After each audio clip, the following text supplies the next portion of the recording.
Joining me now is Nick Eatman of DallasCowboys.com to preview a huge divisional contest between the Cowboys and the 49ers. Hey, Nick, how are you? Thanks for joining me. I'm doing great. Thank you for having me.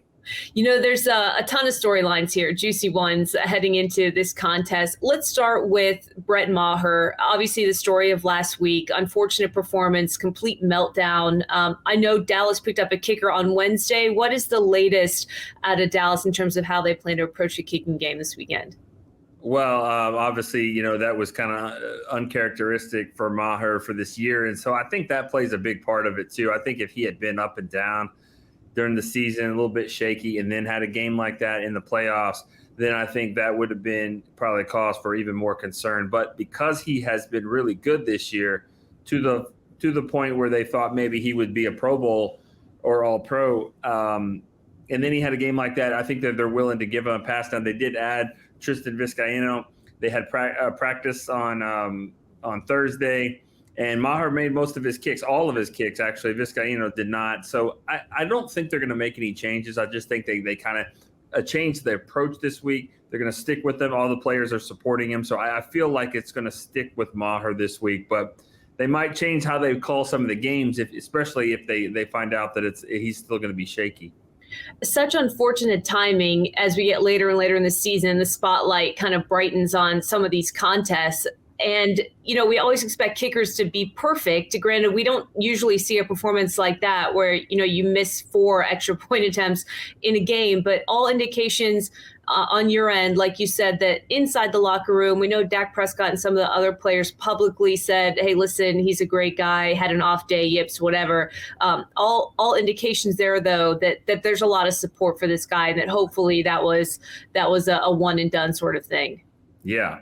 I mean, that's what everyone is kind of hoping for, at least, is that it is a one and done thing. As like I said, because he had been good before, and they had a bad game altogether in Washington. There's a lot of guys that you would have probably said, oh, we got to make a change there. So that's the job of a kicker, is that you've got to block out the last kick. And I think the fact that he made his last one probably helped, because if he had made the first one, missed the last 4, then we got an issue. But the fact that you did something to correct it in the middle of the game and make that kick, maybe get that monkey off his back. We'll see what happens in pregame. We'll see what happens in the game. But I think that they're just fingers crossed that he's going to be better for this one. What's the latest on the status of left tackle Jason Peters heading into the game? He's probably going to be ruled doubtful, I would think, or even maybe even out for this game. He has not practiced much this week with a hip injury. They're preparing Tyler Smith, the rookie, to play left tackle again. I would imagine that he does not start. Now, he might get to a point where he can play in the game as a backup and give him some insurance there, but he has not been listed as a practice participant all week, so I don't think they're counting on him to definitely start the game. I know they've used a couple of different combinations this season on the O-line, but how disruptive is that potentially to not have him available? How do you solve for that? Well, you're being nice by saying a couple, because it's probably been like 10. It's been a lot. 10, 5 to 10. It's been so many that I don't think it affects them at all. And in fact, this lineup of Tyler Smith at left tackle and McGovern at left guard with Tyler Biadasz at center, and those 3 has actually played the most together than any other combination. So then Tyron Smith in the right side, of course, Zach Martin.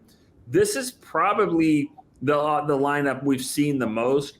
I think where they miss Peters is that when he plays left tackle, that McGovern was going to be able to do some blocking from a fullback. He's got that versatility. Now he has to play left guard. So they kind of have that wrinkle out of the playbook. But for the most part, they are so used to this that I don't think this is a big change at all. And are they equipped, in your opinion, to handle a defensive disruptor like Nick Bosa? We're about to find out. Honestly, I mean, I don't want to sit here and say, "Oh yeah, they've done it." I mean, this is probably the player of the year in the NFL. And if he's not, I think Micah Parsons is a guy that should get some votes as well. And if you want to go back to training camp, they didn't block him very well at training camp. I mean, so elite pass rushers are elite because they give everybody a problem. So are they able to handle Bosa?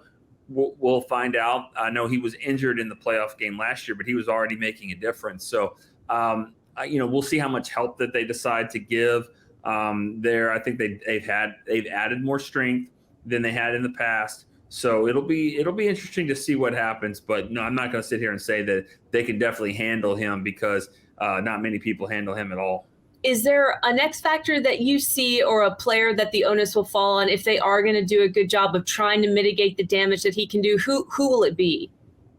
Well, it'll be Tyler Smith at left tackle or Tyron Smith at right tackle. But I think that they've got ways to chip with the tight ends. They have a couple of young tight ends along with Dalton Schultz that have good size and they're smart and they're able to kind of help in that game. They have some ability to go tackle eligible guys. They'll bring another offensive tackle in. We've seen that before, or another guard. Ezekiel Elliott's a really good blocker in the blitz as well and in his recognition. So they're going to make sure that it's not just one-on-one matchups across the board, but they got to do it in ways where it's not consistent. This is a chess match, and we'll see kind of how they all play against each other. But so there's going to be times where it's going to be one-on-one. Tyron Smith's going to have to block him. Tyler Smith as well, and so you can't double them the whole game. So it'll be a fun chess match to see what happens. The big storyline coming out of last week's game, one of them anyway, was the future of Tom Brady, but it was really Dak Prescott who kind of stole the show. I mean, what an incredible performance against Tampa.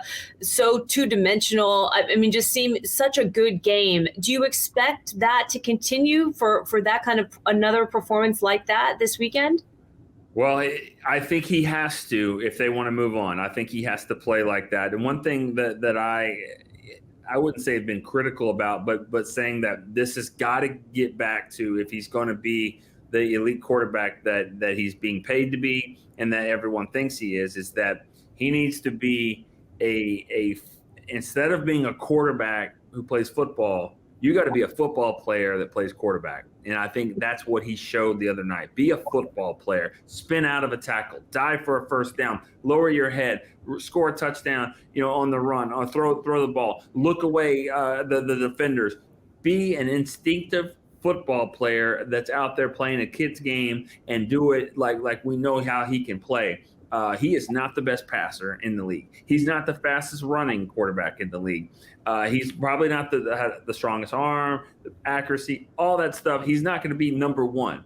But here's a guy that's lost his mother when he was in college. Here's a guy that lost his brother 2 years ago, to a tragic death. He's faced adversity. So playing football is not the toughest thing he's ever had. He knows how to face adversity. And if he plays that way with these huge chips on both shoulders, he's pretty tough to beat. So he's going to have to play it that way. And I love his attitude this week. He said something real interesting. When you have a bad game like I had in Washington, you've got to block it out and focus on the next game. When you have a great game like we had in Tampa, you got to block it out and focus on the next game. So I think he's being pretty even-keeled this week. Yeah, I mean, you mentioned kind of the intangibles, all the adversity that he's been through, also battling through injury. Were there parts of this season or even dating back to last season where you didn't see him sort of be that gritty football player? I mean, obviously it's nice to rebound off a bad performance to give you some extra motivation coming into Tampa after such a terrible performance the week before. But what do you think the turning point has sort of been in his ability to, as you describe it, be a football player and take risks and chances? He's only a couple years removed from that really bad injury that he had when he was running and his ankle got caught underneath and that was a terrible setback for him, and he understands how important he is to the team. So I think there's always that fine line of how to be aggressive, how to live for the next play, but also get those yards that you need to. And so I think there were times he was standing in the pocket and trying to just force the ball in there and throw it and not really make plays on the run. But once he's realized that's getting me in trouble, he's throwing these interceptions, that's not his game. His game is when he's playing free and loose and lets the game kind of come to him. And I think that he's just kind of gotten a little bit more in that mode here lately. And, you're going to take chances. And guys that take chances, they throw interceptions at times. And so it was rolling for him the other night. He can't be worried about the interceptions. There's going to be times where he throws 4 or 5 touchdowns. There's going to be times where he throws a couple picks.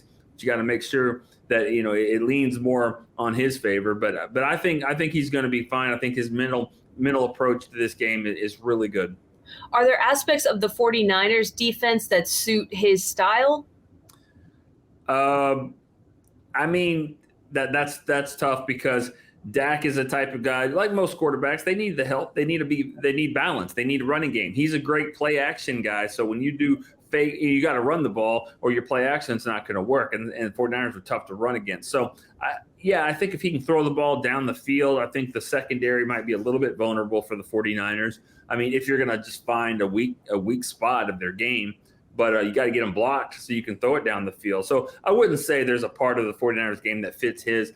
I mean, if the Cowboys can block their front seven and give him some time, then yes, he, like some quarterbacks, he can throw the ball down the field and make plays. And he might have to do some of that on improvising on his own. I do think he scored a touchdown in the game last year against the 49ers running. So he might have to kind of do that again. Yeah, to your point about the Niners run defense, I don't think they've allowed a 100-yard rusher all season long. I have to check, but I don't, they are incredibly stingy. How do you ultimately think that affects Dallas? Are we going to see Dak air it out a little bit more? I mean, they seem like a very difficult team to chew up yardage on the ground. Yeah, they're so strong. I mean, they're so strong up front. They don't get pushed around, and so they know exactly what they're doing too. They don't play different exotic schemes either. I mean, they pretty much line it up and play the way that they like to play. And so you have to be able to good enough to beat it, strong enough to beat it. And so that's where I think the key is. I think the Cowboys lost the game last year because they just weren't physical enough in the trenches on either side of the ball. And they addressed that this year. The guys that they drafted and the guys that they signed or traded for in free agency, they're all big. They're all strong. They're all tough football players. That game last year kind of let them know what they need to do in the offseason, what they need to do to get better. They have talent. They have skill. But they needed a little bit more grit, and they found that out in that playoff game. So that's why it's so ironic that we are, full circle, a little bit more than a year later, and the two teams are going at it again. And let's see if the Cowboys are equipped to handle it. Yeah, there's such rich history between these two teams. And then the quarterback on the other side, I think a lot of people still feel like Brock Purdy may not have been tested quite yet. I mean, it's a great story. It's a feel-good story, a couple of key sort of wins for him, this third stringer that kind of came out of nowhere. But Dallas, it seems like, could be a different animal. I mean, is this a defense that you think will test Brock Purdy and potentially make him a little bit more vulnerable than we've seen?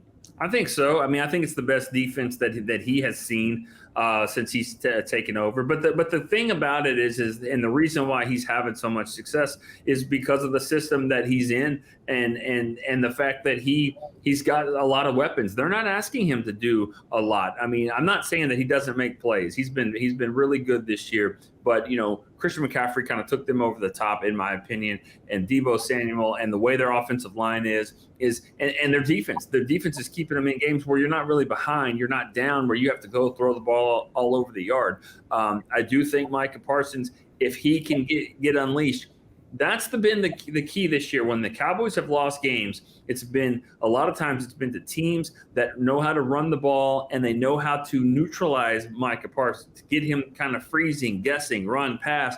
If that happens in this game, that'll be huge for the 49ers because last week Tampa just said, we're going to let you line up and we're going to try to block you. And they really didn't. It's the teams that kind of get him guessing on what the play is. That's the ones that have kind of neutralized him.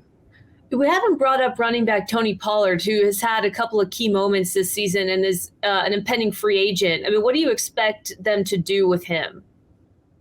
In the offseason? Pollard, I think he's been a guy talked about as the franchise tag. I believe it to be around 14, 15 million. If they did that, that would give him another year, or give them another year to kind of figure out what they're doing I don't know still what would happen with Ezekiel Elliott, his contract. They're going to have to probably rework that. So a lot of things on the table. Just the other day, there was a big sign in the stands that said "Pay Pollard" right behind the bench. So it's being talked about. It's been talked about from the fans. I don't think that the Cowboys will let him go easily. So he's probably going to be in the cards. I think a franchise tag might be the play. I think I recall Mike McCarthy saying something this week about the fact that they have they're on short rest and the Niners aren't, and hey, it sort of is what it is. We all expect it this time of year. What has the sort of reaction been inside the locker room? Is there frustration that they might not have as much rest? What's everybody saying about it? I keep hearing that about rest. I think the biggest issue is more preparation. I don't think it's, rest, yeah, that's a part of it, but I think it's the preparation of getting back in the middle of the night on Monday and having to turn it around real quick and get ready for the 49ers. While, the 49ers, I would think, they had just played Tampa a few weeks ago. So they probably had pretty good preparation and they beat them pretty good on how to play Tampa. So I would imagine when they won their game, their focus was really more on Dallas. So they kind of got a chance to focus on Dallas while the Cowboys have 2 days to try to prepare for the Bucs. So that, I think it's a league issue. This has been, it is what it is, but it is an advantage. And it's something that I think the NFL, while the ratings were phenomenal for Monday night, I'm sure they would have been great for Sunday or Saturday night as well. And I think when you get to this time of the year in the playoffs, you've got to do your best to make sure that it's an equal thing for both teams. And, it just isn't, but it won't be the reason why they win or lose. It's just you'd like to make it fair, and you think that this is something that they could have probably controlled. Football's been going great in the NFL for 100 years. This is only the second year of the Monday Night Football game. I think they could have done without it. But again, this is not an excuse. It is what it is. But I do think this is probably an advantage for the 49ers that the Cowboys wish that they had. So many offensive weapons for the 49ers. I think we've talked about Samuel, Kittle, McCaffrey. The list kind of goes on and on. Who do you think is the biggest mismatch positionally for the Cowboys? Who do you think could really present the most trouble? I think it's probably Deebo Samuel because he's a running back that plays receiver, and he's a receiver that can run the ball. And the combination of McCaffrey and him, because you got two guys, one's receiver, one's a running back, and they can easily flip if you wanted to. I think both of them, but it's really probably more Deebo Samuel.